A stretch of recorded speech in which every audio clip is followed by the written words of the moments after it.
Welcome back to our channel மாணவ ஆசிரியர். இந்த இடம் நம்ம என்னோட பார்க்க போகிறோன்னு பார்த்தீங்கன்னா 12th standard chemistry public examination March ஏப்ரலுக்கான கவர்மெண்ட்டோட அஃபிஷியல் ஒரிஜினல் கொஷின் பேப்பர் தான் பார்த்துட்ருக்கோம். ஸோ அதை பார்க்குறதுக்கு முன்னாடி மாணவ ஆசிரியர் யூடியூப் சேனல் சப்ஸ்கிரைப் பண்ணுங்கள், கீழே இருக்கக்கூடிய பெல் ஐக்கானை ப்ரெஸ் பண்ணி ஆன் பண்ணுவீங்க. So last minute 12th standard students உங்களுடைய chemistry public exam March April prepare ஆகிறதுக்கு இந்த கவர்மெண்ட்டோட அஃபிஷியல் ஒரிஜினல் கொஷின் பேப்பர் யூஸ்ஃபுல்லாக இருக்கும். ஸோ மொத்த மதிப்பெண் வந்து 70 மதிப்பெண் தான்.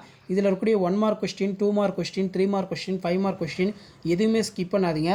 கண்டிப்பாக இந்த கொஷின் பேப்பர்லேருந்து உங்களுக்கு கொஷின்ஸ் எல்லாமே வந்து பார்த்தீங்கன்னா ரிப்பீட் ஆகும்.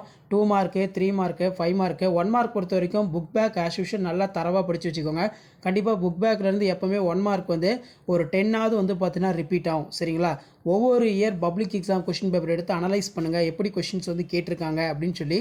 ஸோ இதில் பார்த்தீங்கன்னா 6x12 இதில் வந்து காற்றில்லா சூழலில் வருத்தல் என்றால் என்ன ரொம்ப முக்கியம். 24 கம்பல்சரி. போரிக் அமிலத்தை எவ்வாறு போரான் நைட்ராக்சைடாக மாற்றுவாய்.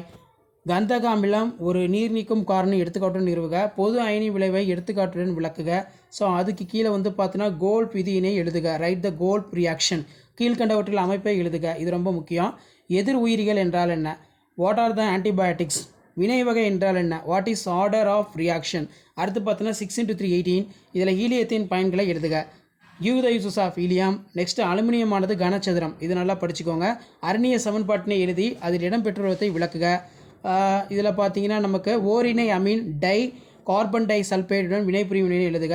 பெப்டைடு பிணைப்பு பற்றி சிறுகுறிப்பு வரைக. Write the short note of peptide bond. And next வந்து பார்த்தீங்கன்னா நமக்கு 5x5 25 இதில் கனிமம் தாது ஆகியவற்றுக்கிடையே உள்ள வேறுபாடுகள் யாவை?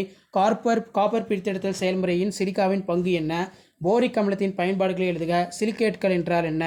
லேந்தனைட் குறுக்கம் என்றால் என்ன? அதன் விளைவுகள் யாவை? இரட்டை உப்புக்கள் மற்றும் அணைவு சேர்மங்கள் பற்றி சிறு குறிப்பு வரைக.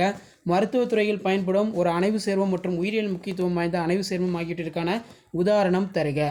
ஸோ நெக்ஸ்ட்டு வந்து பார்த்திங்கன்னா நமக்கு எளிய கனச்சதுர படிக அமைப்பின் பொதிவு திறனை கணக்கிடுக. கால்வானிக் மின்கல குறியீடு முறையினை பற்றி விளக்குக. கோல்டு எண் வரையறுக்கும். லூகா சோதனை ரொம்ப ரொம்ப முக்கியம். கிரிக்னாய்டு வினைக்காரணி நல்லா படிச்சுக்கோங்க. ஸோ கண்டிப்பாக இந்த கொஷின் பேப்பர்லேருந்து உங்களுக்கு பப்ளிக் எக்ஸாமினேஷன் மார்ச் ஏப்ரலுக்கு அப்படியே ரிப்பீட் ஆகும். ஸோ இதான் 12th ஸ்டாண்டர்ட் கெமிஸ்ட்ரி பப்ளிக் எக்ஸாமினேஷனுக்கான கவர்மெண்ட்டோட official A type question paper. மறக்காத வீடியோ ஃப்ரெண்ட்ஸுக்கு ஷேர் பண்ணுங்கள். மாணவ ஆசிரியர் யூடியூப் சேனல் சப்ஸ்கிரைப் பண்ணுங்கள். தேங்க்யூ.